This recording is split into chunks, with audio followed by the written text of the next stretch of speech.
How apricots can benefit your body if you start eating them every day. Good for the heart and blood vessels. This fruit is rich in vitamins, minerals, and other nutrients. Its composition is really amazing, as one piece contains a large amount of magnesium, iron, beta-carotene, phosphorus, folic acid, sodium, iodine, pectin, as well as vitamins B, A, C, E, and H. It has a positive effect on the level of hemoglobin in the blood, strengthens the immune system, and improves vision. Apricot also lowers blood cholesterol levels, cleanses the body, strengthens bones, and fights aging. Improved digestion. Regular consumption of this fruit accelerates the elimination of various toxins.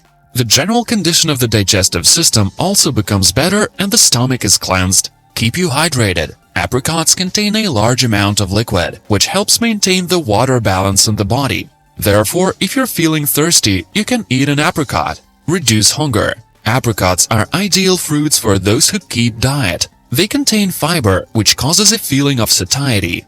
Help brain. Apricots can be rightfully considered a motor for brain activity.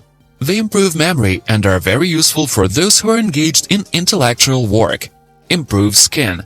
Vitamins and other minerals contained in apricots protect the skin from negative influences and neutralize free radicals. Apricot is a real gift from nature to humanity as it can prevent many health problems.